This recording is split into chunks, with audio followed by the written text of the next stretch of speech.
बोल रहा हूँ कि सदाचार एक महान चीज है। जिस सदाचार से जीवन मंगल में बनता है। सदाचार हमेशा अपने कर्मों के छोड़ने का कारण है। सदाचार जब जीवन में आता है तो पापों का क्षय होता है, पुण्य की वृद्धि होती है, कर्म का क्षय नहीं होता और कर्म के क्षय से तरह तरह के लाभ मिलते हैं। अगर ज्ञानावरणी दर्शनावरणी कर्म का क्षय होता है तो ज्ञान मिलता है, दर्शन मिलता है। अगर हमारा दर्शन मोहिनी चारित्र मोहिनी कक्षा होता है तो हमको सम्यक दर्शन का और चारित्र का लाभ होता है।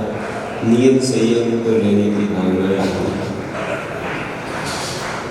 और ऐसे सदाचार अच्छे विचार से, अच्छी भावनाओं से अपने जीवन में अपनी क्रिया को मंगलमय बनाने के भावों से, न्याय नीति से चलने से और भी कितने लाभ होते हैं। अंतराय कर्म का संरक्षण होता है तो दान लाभ भोग और शक्ति में भी हमारे लिए बल मिल जाता है। हमारा व्यापारी निर्विघ्न आनंद संपन्न हो जाता है। इसलिए फिर कोई आपको रोक नहीं सकता। इतनी बड़ी शक्ति कर्म की है कि बस कर्म का संरक्षण हुआ, इतने मात्र से ही आपके इतने द्वार खुल जाते हैं। अपने आप दान आदि के क्षेत्र में, व्रतादि के क्षेत्र में उत्साह बढ़ जाता है। तो सदाचार से होता है सब कुछ। अपना आचार अच्छा हो तो देखो जीवन मंगलमय बनता चला जाता है। इसलिए कहा कि कर्म संयोजन जब हो जाता नहीं लोग फिर कोई बात। कर्म संयोजन जब हो जाता नहीं लोग फिर कोई बात। कर्म का संयोजन हो जाए तो कोई शक्ति नहीं है कि कोई किसी को रोके, बल्कि सहयोगी बन जाता। अरे भाई उनके कर्म का संरक्षण हो गया, उनके कर्म का संरक्षण हो गया तो सब लोग आकर के सहायक बन जाते हैं। अरे चलो हम भी स्वर में सब मिलाते हैं, चलो हम भी उनकी अनुमोदना करते हैं, चलो हम भी कुछ पुण्य करेंगे। ऐसे संरक्षण पकड़ा, किसी के दान का संरक्षण हो गया तो सब तालियां बजाते हैं, सब सिर हिलाते हैं। भैया ऐसा हमारे जीवन में कब होगा? बहुत बड़ी विशेषता है।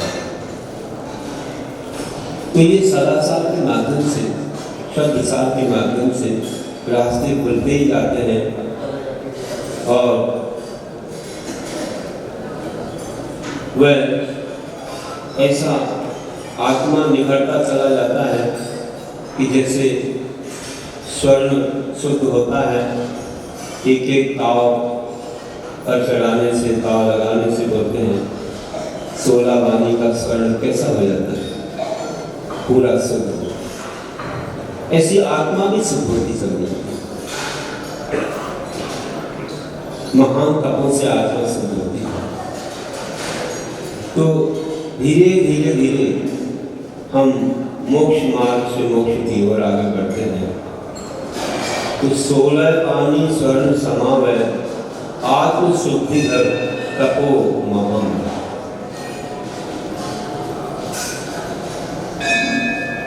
कि ऐसे महान तपों को तपने से आत्मा शुद्ध ऐसी ही होती है जैसे 16 रानी का स्वर्ण शुद्ध होता है। वो तो 16 वाणी का स्वर्ण शुद्ध हो ही गया, उसके आगे कहाँ क्या है।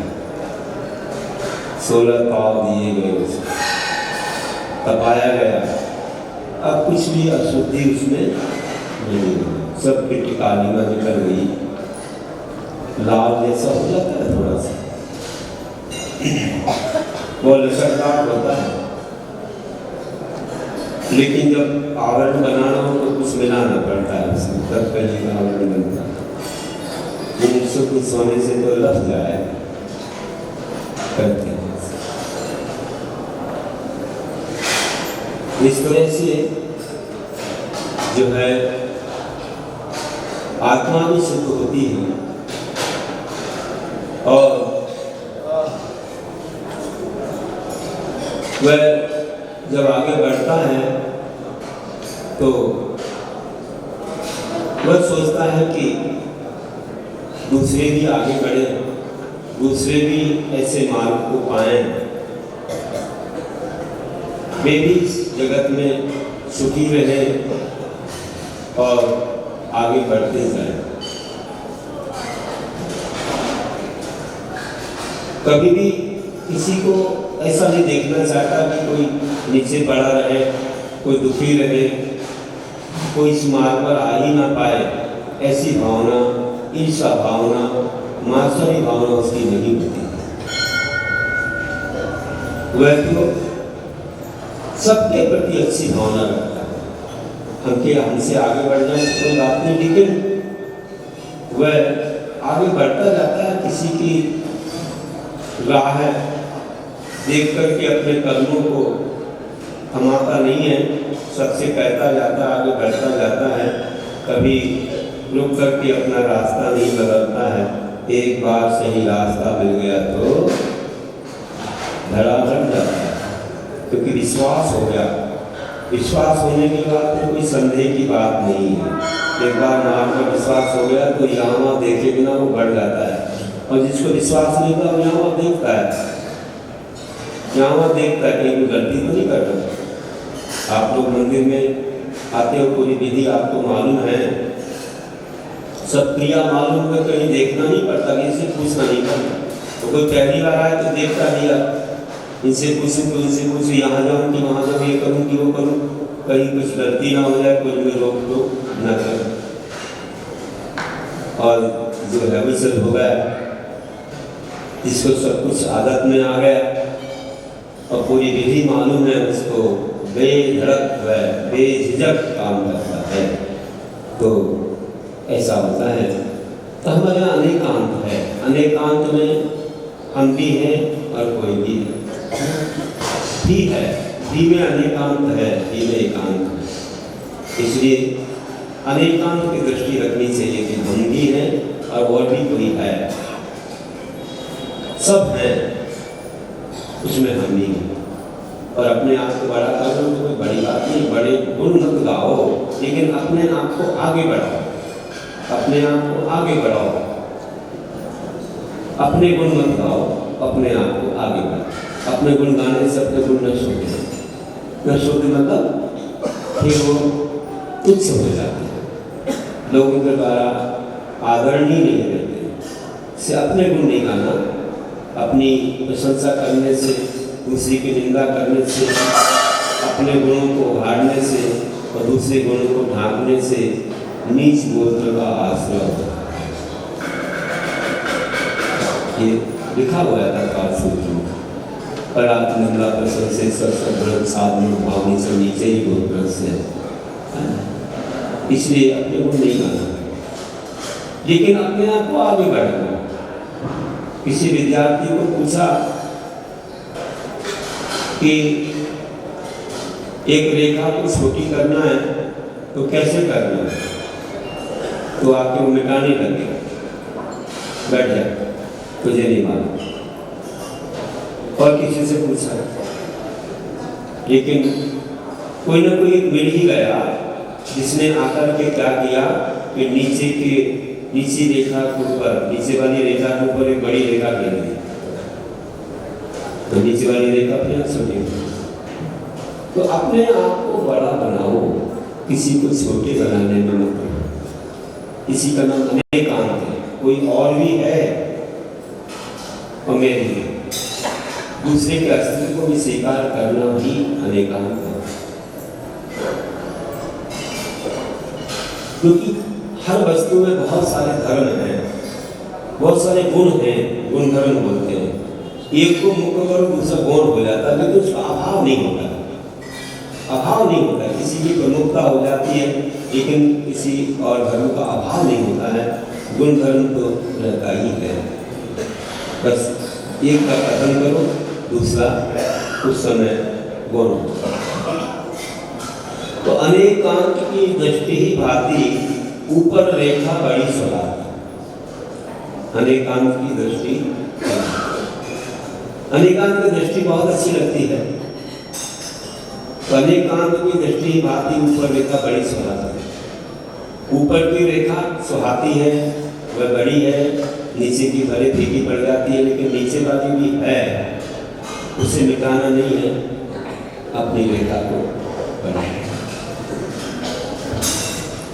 गुरु महाराज ने भी लिखा है कि यही से देखी हो यदि बड़े सभी हम लोग, ही से देखी हो यदि बड़े सभी हम लोग, अच्छे के आगे तीन हो विश्व शांति का है।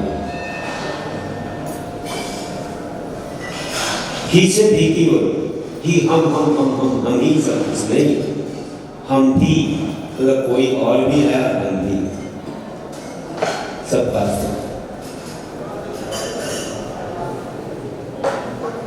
तो ये है अनेकांत। छह के आगे तीन होते हैं तो एक दूसरे के पूरक हो जाते हैं, और तीन के आगे छह होते हैं तो एक दूसरे से भिन्न हो जाते हैं। तो हमको एक दूसरे के संग कैसे मिलेंगे तो सब काम बनेंगे, इस तरह से होना चाहिए। क्योंकि अगर हम गलत काम करेंगे तो फिर दूसरे को नकारेंगे, दूसरे को गिराएंगे, उसके अस्तित्व को हम समाप्त कर देंगे, अस्तित्वहीन कर देंगे, तो हमें उसका फल भी मिलेगा। क्योंकि कर्मों का फल निश्चित रूप से मिलता है, कर्मों के फल को कोई टाल नहीं सकता। नीम का बीज बोएगा तो आम कहाँ से काटेगा, जैसा बोएगा ऐसा ही पाएगा। तो अपने अपने कर्म का फल होगा इसमें।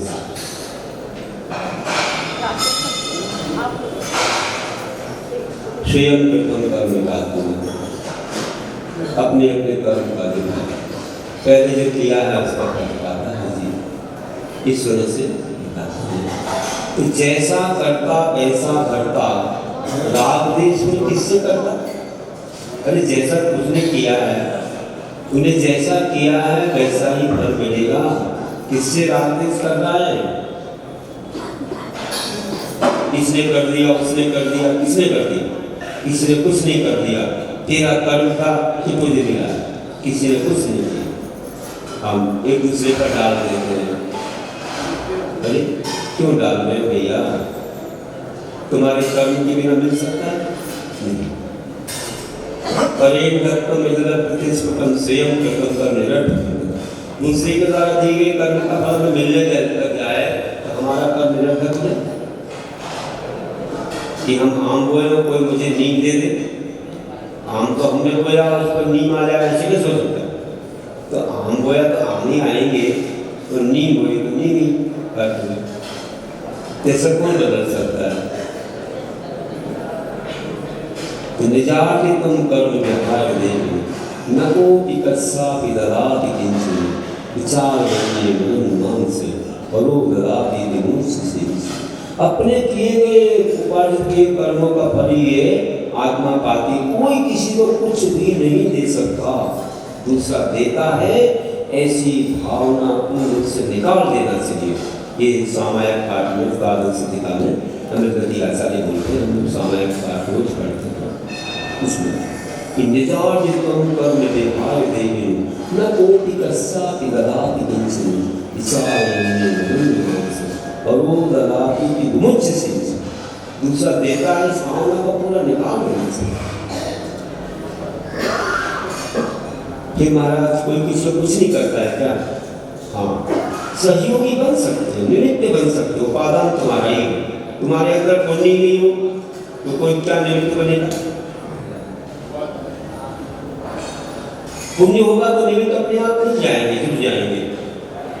कई बार पुरुषार्थ करने से भी निमित्त को जुटाया जाता है, क्योंकि अपना उपादान अगर सशक्त नहीं तो उपादान को सशक्त बनाना चाहिए। कैसे बनेगा?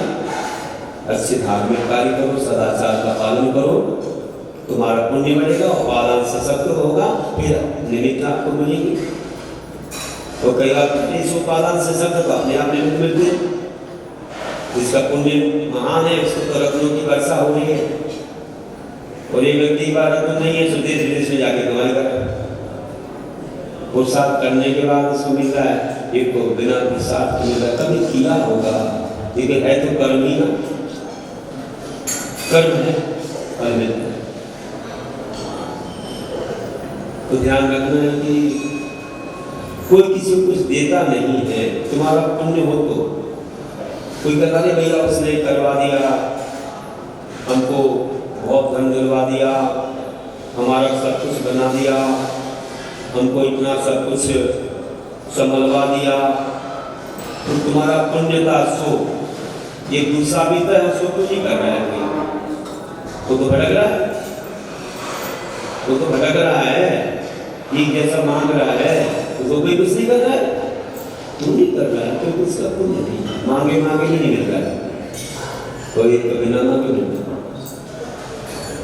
बिन मांगे मोती मिले, मांगे मिली ना भी। तो ऐसी तो बंधु बहुत महान ये सिद्धांत जैन धर्म ने बताया है कि जैसा करता वैसा करता, राग देश में किससे करता, किससे राग देश करता।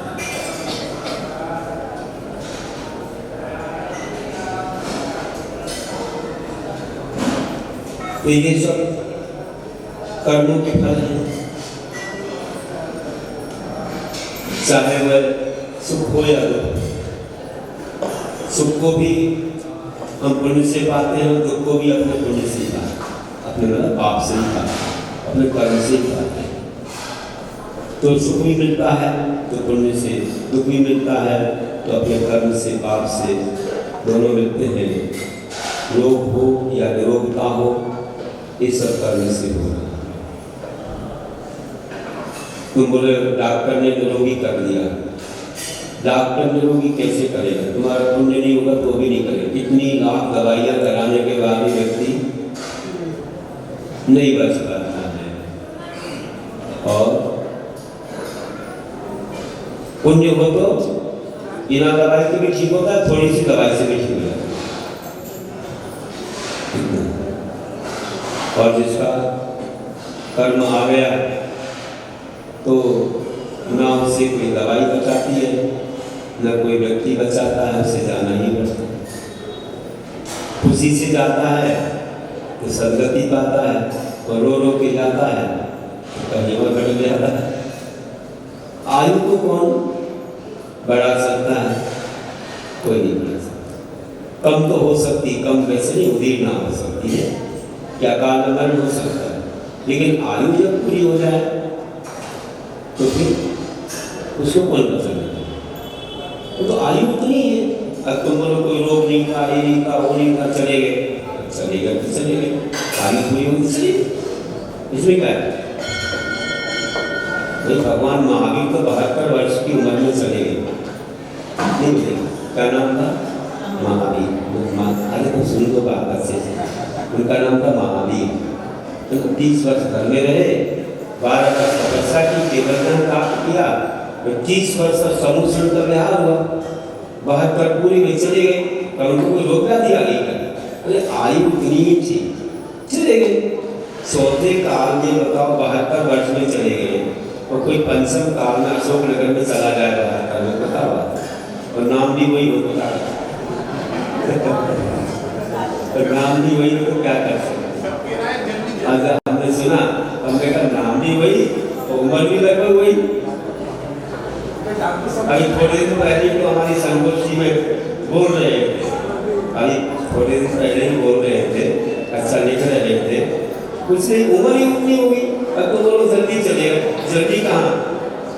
भगवान महावीर को आज से 2500 वर्ष पहले 72 में चले गए, और आएगा कोई 72 में चला गया तो क्या बात है, आयु उतनी नहीं होगी, आयु उतनी रही होगी, नाम भी वही और आयु भी वही, इसमें क्या बात है।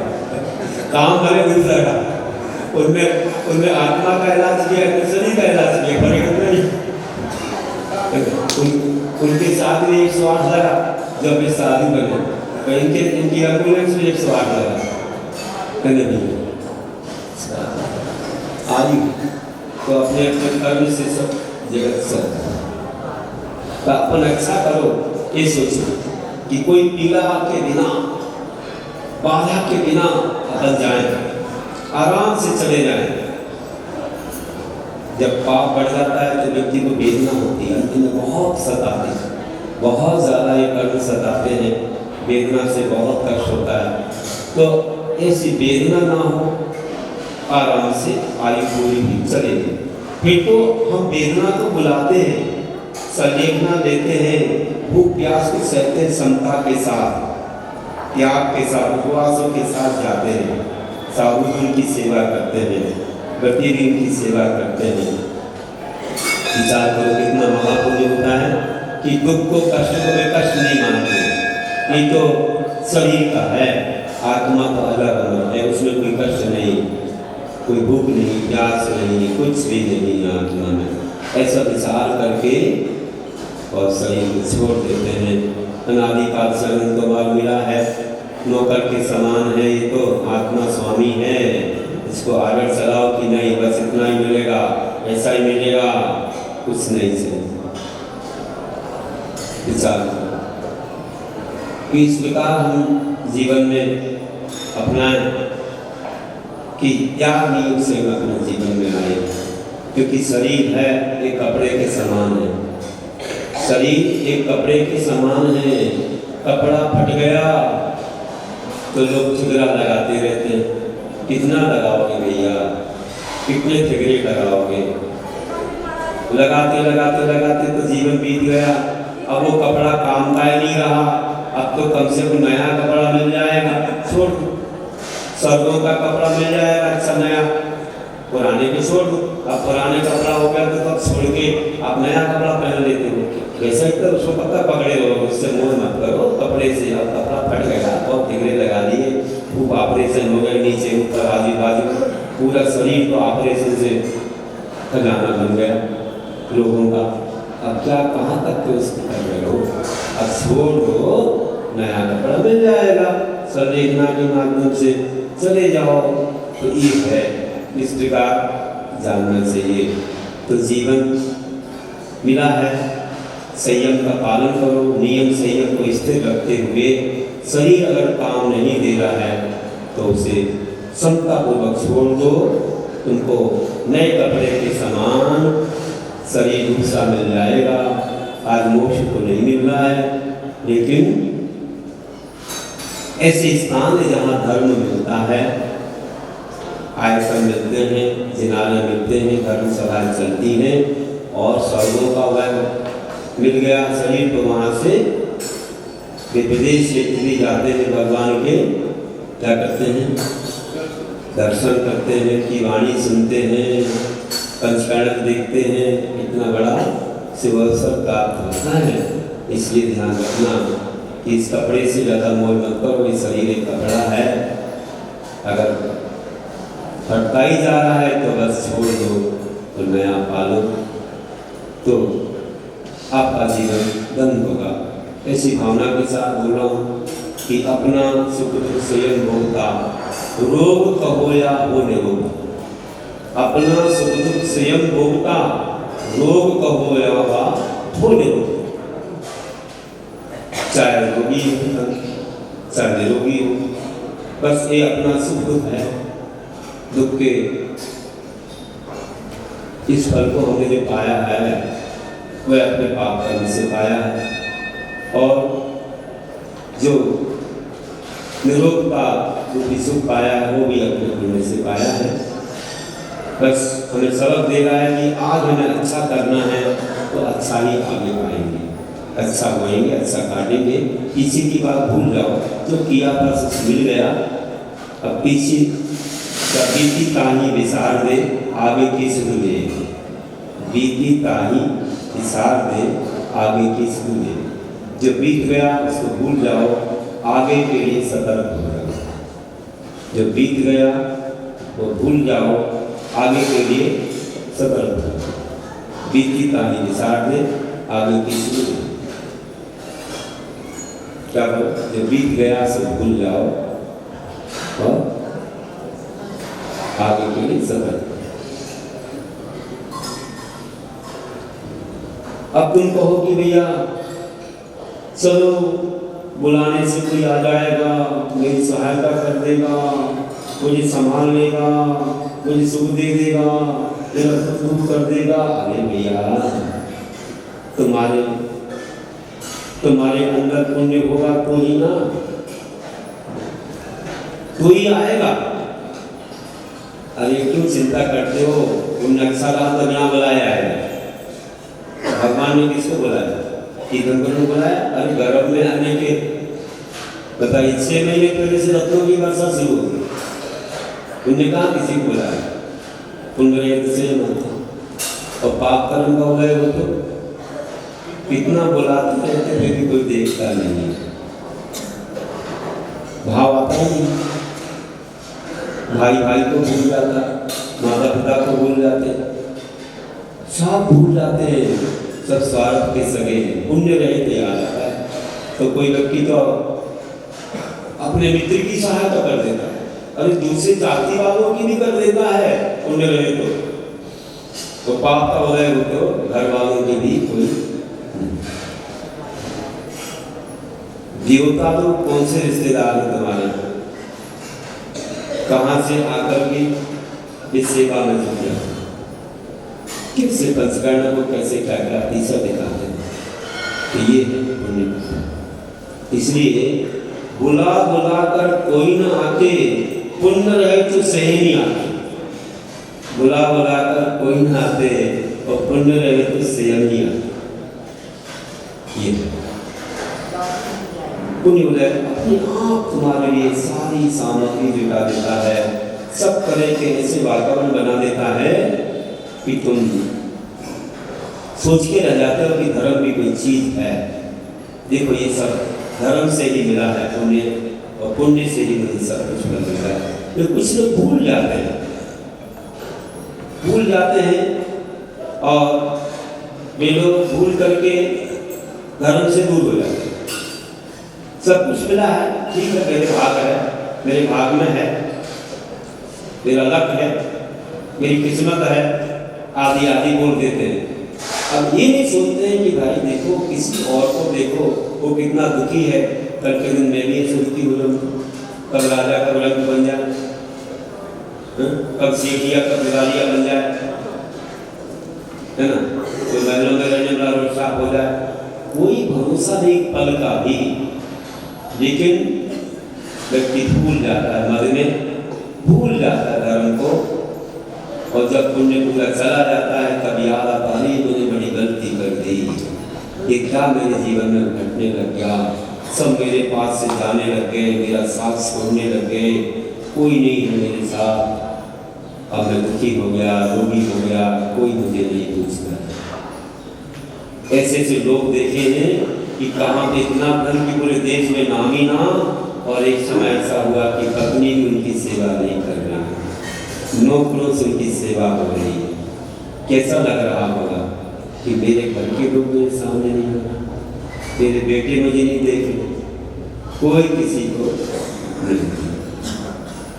सुन रहे हो कि खो गए हो, सो गए हो, खो गए हो कि सुन भी रहे हो? श्रोताओ मत बनो, रावण पड़ा टिक के क्यों बैठते हो? इसमें गड़बड़ होता है। बिना टेके बैठो, ऐसी कुर्सियां लाओ भैया जो कुर्सियां टिकना न पड़े, थोड़ी ऐसी सामने झुकी हुई। ये पीछे झुकी हुई थी तो व्यक्ति झुका और गया। फिर देवी आ जाती, देवी उसका नाम निद्रा देवी, उसके बसी में उतर जाती। समय का उपयोग नहीं होता। तो बोलता हूँ कि मंदिरों में इतनी सुविधाजनक चीज नहीं होना चाहिए। ऊपर बैठना तो बैठ जाओ, लेकिन टिको मत। ऐसे कोई स्टूल वगैरह होना चाहिए, ज़्यादा टिकने वाली चीज नहीं रखना चाहिए, क्योंकि टिककर बैठना भी साहस की अभिनय है। साहस की अभिनय होती है, प्रमाण आ जाता है। तो बंधु बोल रहा हूँ कि 15 प्रकार के प्रमाण में निद्रा भी है, उसे भी ध्यान। तो ऐसे बताया कि पाप कर्म का उदय रहता है तो कोई साथ नहीं देता।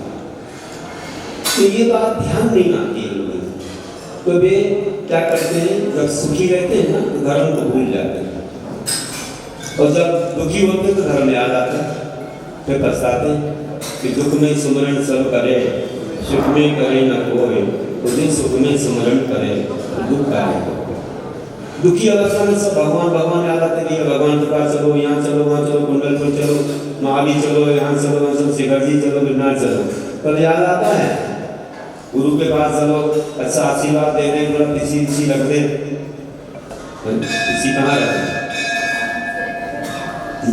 तुम्हारे हाथों में कमंडल भी दे दे।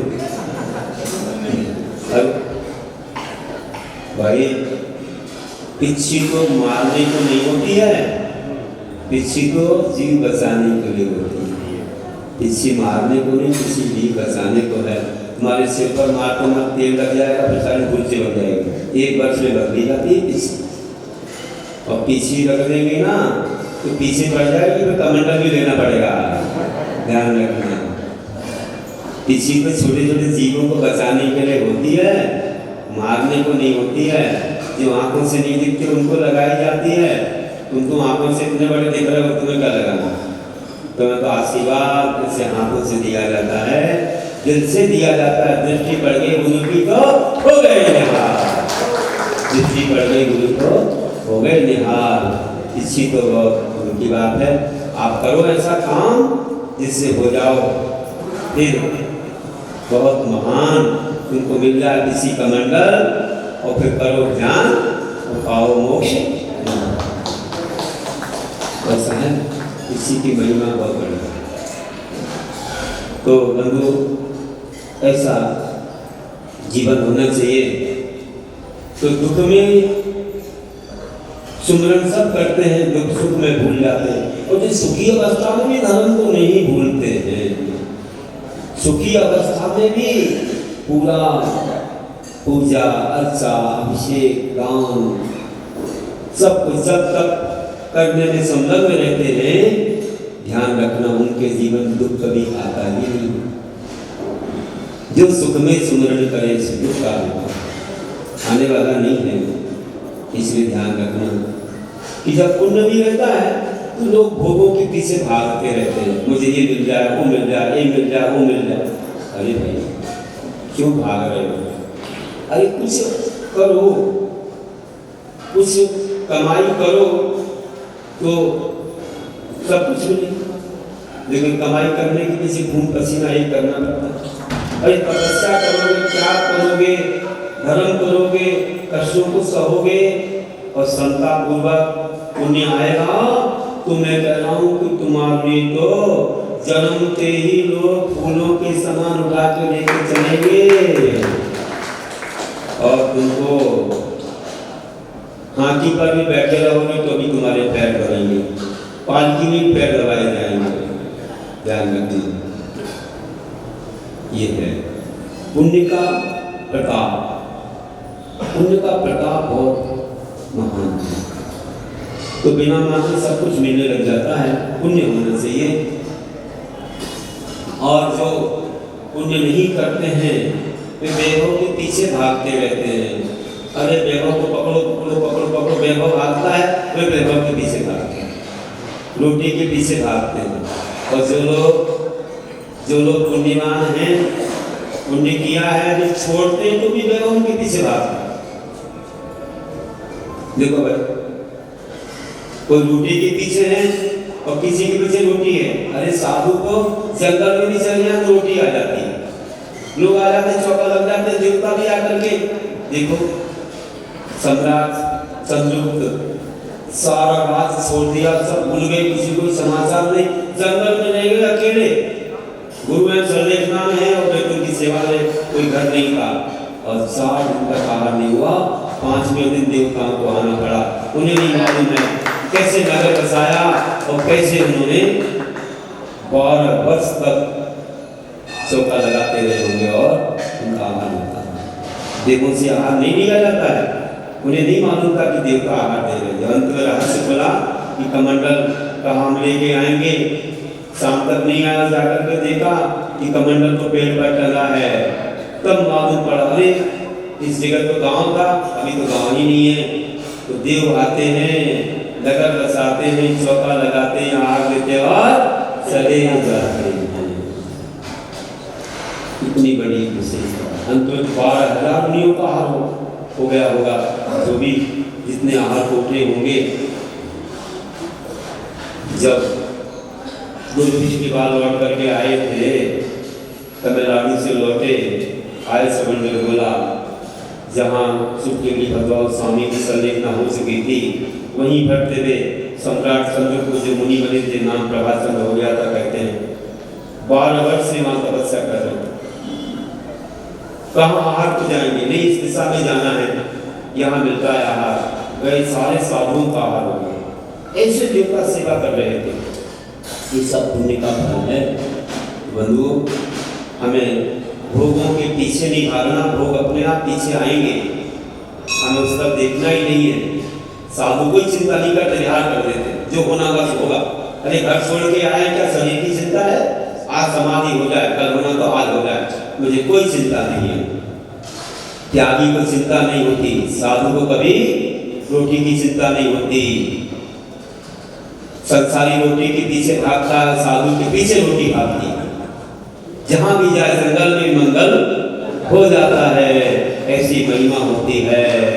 कहते भाग की फिरती थी दुनिया, जब तलब करते थे हम, अब की जब नफरत हुई बेकरार आने को कि हम दुनिया के पीछे भागते थे, दुनिया भागती थी दूर, और आज हम दुनिया को छोड़ के भागे तो दुनिया हमारे पास आने को तैयार है। ऐसा जीवन होता है। तो बंधु, एक क्षत्र को त्यागते हैं, कहते एक क्षत्र का दान देता है तो राजा बनता है। एक क्षत्र का दान देने से राजा बनते हैं, और राजा एक क्षत्र को छोड़ता है तो 76 की प्राप्ति होती है। 3 क्षत्र उस पर देवता के लगा इस क्षत्र की महिमा। तो बंधु, हम ऐसे 3 लोग के नाथ बन सकते हैं। हमारे भगवान ने सब कुछ छोड़ा और देव ने आकर के जमोषण सजा दिया। 3 लोग को उत्कृष्ट वैभव रत्नों से, मणियों से स्वर्णिम समोषण सजाया। इतना महान वैभव को देखने 3 लोग आया। देवता तरस जाते समोषण को देखने के लिए, अभी लगे थे समोषण देखो, सारा नगर क्या, पूरे प्रदेश देश के लोग देखने आए। 25 समोषण सजे, आदिनाथ के 2, सबके बाकी एक। ऐसा वैभव लग रहा था कि देखते देखते देखते लोग फूले नहीं समाये, और देख देख के फिर भर गए पुण्य से, है ना। इतने भर गए कि अब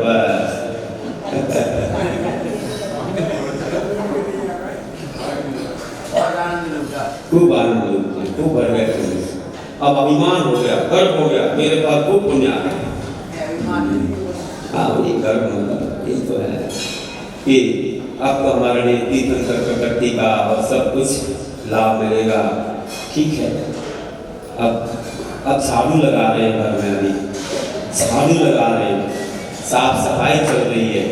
जितनी झाड़ू लगाओ उतनी लक्ष्मी आती है, है ना।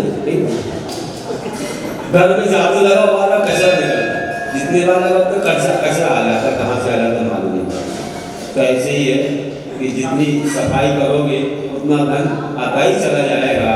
तो कहने का है कि अब दिवाली आ गई है तो लोग उसी में लगे हुए कि लक्ष्मी आएगी, लक्ष्मी आएगी। अरे भैया बाहर झाड़ू मत लगाओ, आत्मा में झाड़ू लगाओ। लक्ष्मी कहाँ आती है? अंतरंग में लक्ष्मी, अंतरंग लक्ष्मी, अनंत ज्ञान दर्शन शक्ति सुख अगर पाना हो तो बाहर झाड़ू लगाते हो कि बाहरी लक्ष्मी आएगी।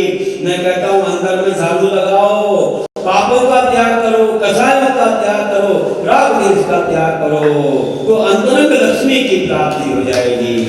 तो अंदर में सफाई करो तो तुम सब कुछ पा जाओगे। ध्यान रखना है। तो अंतरंग की सफाई नहीं करते, बहिरंग की सफाई करते रहते हैं। बहिरंग लक्ष्मी तो चंचल है, आती है चली जाती है, तो अंदर की लक्ष्मी एक बार आ गई तो शाश्वत है, अनंत है, अनंत ज्ञान दर्शन शक्ति सुख कभी छूटता नहीं। एक बार प्राप्त हो गया तो वह लक्ष्मी कभी छूटती नहीं है। तो अंतरंग लक्ष्मी गुणों का वैभव है। एक बार हमारे केवलियों को प्राप्त हो गया और फिर तो मोक्षित हो गया, कभी उसका अभाव होने वाला नहीं है। ऐसा शाश्वत स्वभाव होता है। तो कहा है कि कोई भोग के पीछे भागे, भोग किसी के पीछे भागे। क्या? कोई भोग के पीछे भागे और भोग किसी के पीछे भागे। बताइए, जो अज्ञानी लोग हैं भोगों के पीछे भागते रहते, तो भोग जो है आगे आगे बढ़ते रहते हैं, जल्दी से मिलते नहीं किसी को, क्योंकि उसकी चाहना है इसलिए वे भाग रहे हैं। और जिनने भोगों की चाहना छोड़ दी उनके पीछे भोग भागते हैं। जंगल में मंगल हो जाए, कैसा कारोबार चलता है, कैसे जाते हैं, कहीं भी चले जाएं पीछे से आप देखें पूरा का पूरा ऐसा समूह आ जाता है और सब लोग भावना खाते हैं कि ऐसा लाभ हमें हमेशा मिले और इस क्षण हमारे बहुत दुर्लभ हैं। तो हम लोगों को ध्यान रखना है कि इस प्रकार से त्याग करने से ही सब कुछ आता है। त्याग में सुख है, लाभ में दुख है, इनमें सम्मान होगा। तो हम लोग हमेशा कुछ त्याग तपस्या करें, त्याग तपस्या करें, उसी में ही सब कुछ है। त्याग अपने आप हमारे पुण्य को बढ़ा देता है और कई प्रकार के सुख हमें दिला देता है। कैसे सुख मिलते हैं? भूख को भूखो मरो, कीनो उग्र निहार, कब के खाके है सखी अबे दबा। एक समय हुआ था, अरे हाथी पर और पालकी में उनके पैर दबाए जा रहे हैं। हाथी के रथ में, घोड़े के रथ में, पालकी में पैर दबाए जा रहे हैं। सखी ने पूछा कि ये क्यों ऐसा हो रहा है, क्यों पैर दबाए जा रहे हैं? इतने चल के तो आए नहीं। उनने कहा भूख तो भूखो मरो। एक जन्म हुआ था जब भूमि पर शयन किया और अंतरा उपवासों को सहन किया, उग्र विहार किया, नंगे पैर विहार किया। तेरों में छाले आ जाए, फौले भी पड़ जाए, तो भी उनने कोई परवाह नहीं की। कब के खाते हैं सखी अबे दबाया। उस जन्म में मुनि बनकर के जिन्होंने तपस्या की थी, उसी तपस्या का फल मिला है कि ये स्वर्गों से मुनि बनकर के स्वर्ग गए, स्वर्गों से आकर के यहाँ तीर्थंकर के रूप में जन्मे हैं कि बचपन से उन्हें फूलों के समान उठाकर लोग स्वर्ग गए हैं। बताइए आप, 3 खंडाधिपति के चचेरे भाई और उनके चचेरे भाई 3 खंड के अधिपति, ये तो 3 लोग से पूजे हैं। ऐसे हमारे भाई से तीर्थंकर पैर दबाते दबाते फिर जंगल की ओर चले गए। बोले अब तो हो गया, अब देख लिया संसार का। तो ऐसे महान फल मिलते हैं। तुम लोग को थोड़ा भी सहन नहीं करना चाहते हो, महाराजों के साथ भी चलते हो तो भी चप्पलें पहन लेते हो, जूता पहन लेते हो। अरे परमेश जी चल रहे हैं तो बिना चप्पल के चलो भैया उनके साथ। क्या थोड़ा सीखोगे अहिंसा, सहोगे कुछ कष्ट, तो ये आपको कितना फल देगा।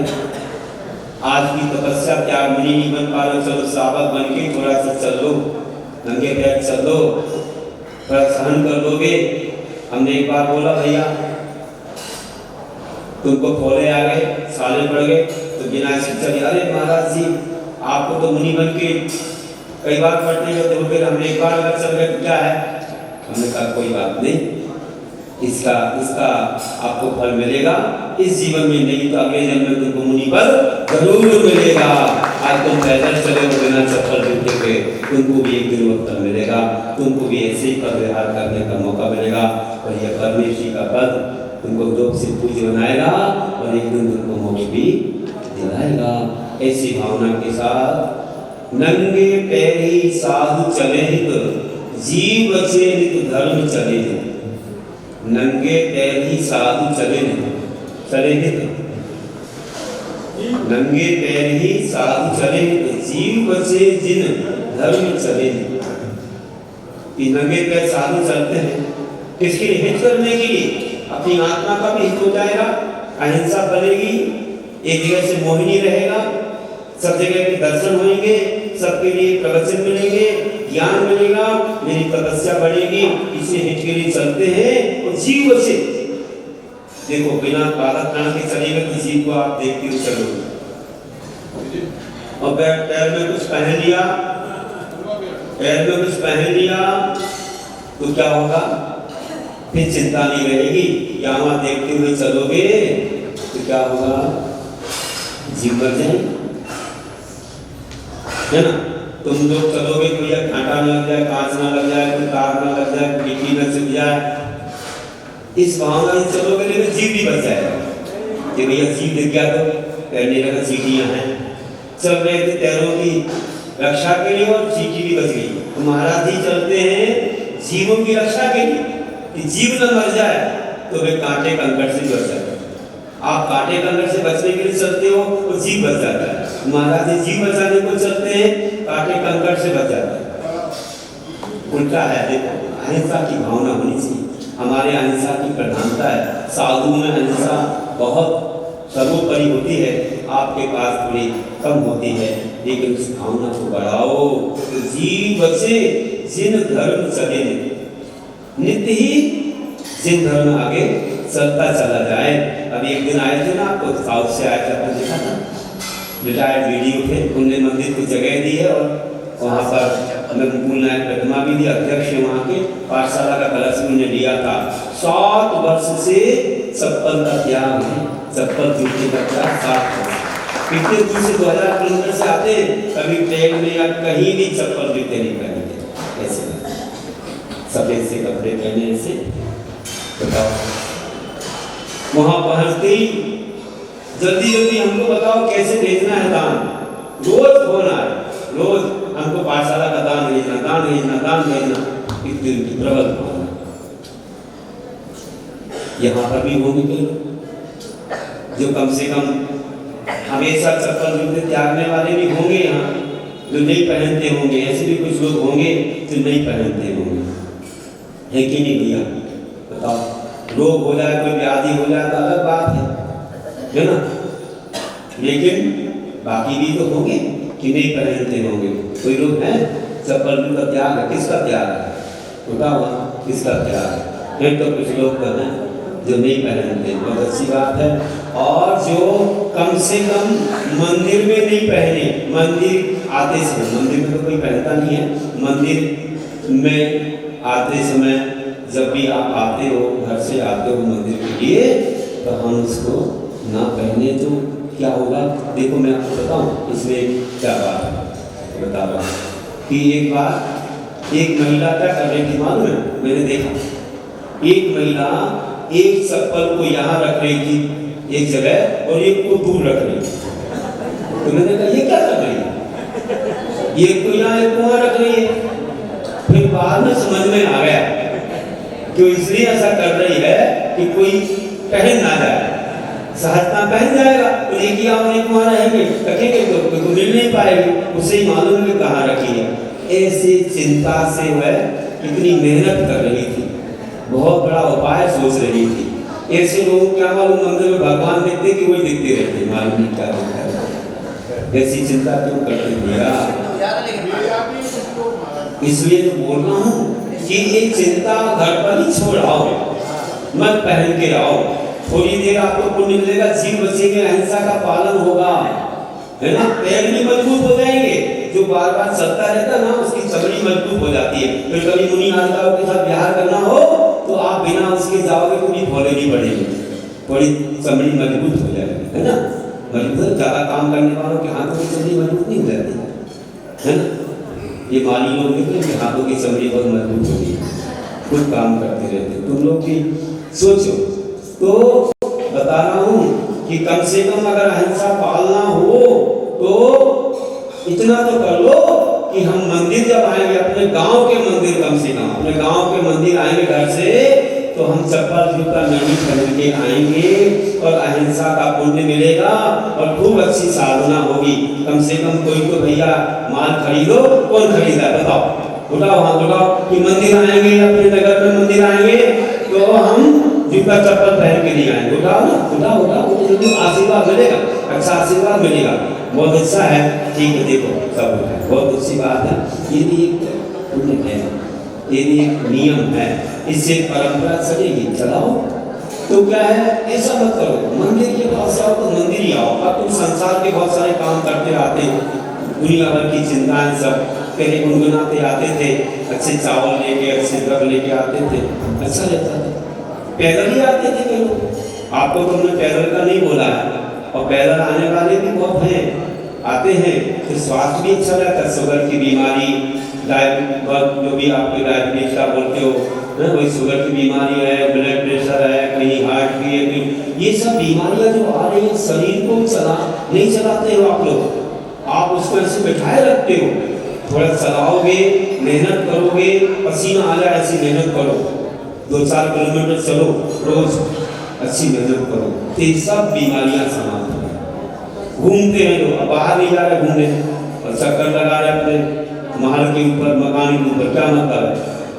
चक्कर की बीमारी के चक्कर में पड़ गए, चक्कर लगा रहे। अरे मंदिर ही पैदल जाओ तो काहे कोई बीमारी हुए? तो ऐसा भी सब लोग थोड़ा सा विचार करें, थोड़ा बहुत चलना चाहिए, कम से कम मंदिर को पैदल आए, उसको भी तुम्हें गाड़ी चाहिए। अरे 5 मिनट पहले तैयार हो जाओ, क्या होता है? एक व्यक्ति तुम्हें ले जाने वाला चाहिए, लेके आने वाला चाहिए। अरे कहाँ तुम्हारे शरीर को ऐसा हो गया है, अच्छी चल सकते हो तो आप गाड़ी का उपयोग क्यों करते हो? उसमें कुछ नहीं दिखता है, चीटी और क्या सब करते चले जाते हैं। तो ये भी करो, कुछ लोग ये भी काम करेंगे, बहुत अच्छा रहेगा कि मंदिर अपन अपने बाजू में है तो अपन जो है पैदल ही आएंगे। कितने लोग आते हैं पैदल बताओ? मंदिर कौन पैदल आता है? बहुत अच्छा। कौन कौन आएंगे और आगे भी पैदल? बहुत अच्छा, बहुत अच्छा, अच्छा लगा ऐसा, बहुत अच्छा। तो ये बड़ा पुण्य का था, जिसने जितना दुख दर्द सहा उतना ही चैन को पाया। बोलते ना हम पैदल जाएंगे सगर जी तो कितना पुण्य है, पैदल बंद नजारा, डोली में कम है, 50% हो गया, है ना। और वहीं हेलीकॉप्टर से उतर जाओ तो कितना है, कुछ नहीं, 10% में से। इसलिए खर्चा भी बचेगा और लोगों से भी बचेंगे, प्रभावना होगी और जीव हिंसा से भी बच जाओगे। ऐसी मंगलमय भावना के साथ यही कहता हूँ कि आप सबका जीवन सदाचार से महान बने। ऐसी छोटी छोटी बातें शास्त्र में लिखी हुई हैं, आपको आनंद आ रहा होगा और इससे आप आगे बढ़िए, अनुभव की बातों से अपने जीवन को भरिए और जीवन को महान बनाइए। परमपुरी के गार्डन में एक बात कही, पिच्ची का तो सिर पे नहीं लगाना, उसमें तेल लग जाता है। अब पिच्ची का लेने का अवसर आ गया। परमपुरी गुरुदेव 2 दिन पूर्व से कह रहे थे पिच्ची परिवर्तन का एक बड़ा कार्यक्रम होगा, बाहर पंडाल में बहुत भव्य रूप से करेंगे, अनेक स्थानों पर हुए। उससे अशोकनगर की प्रसिद्धि तो अलग है और यह कार्यक्रम 19 तारीख को होगा। जिन्हें पिच्ची का लेने के भाव हैं वह डायरेक्ट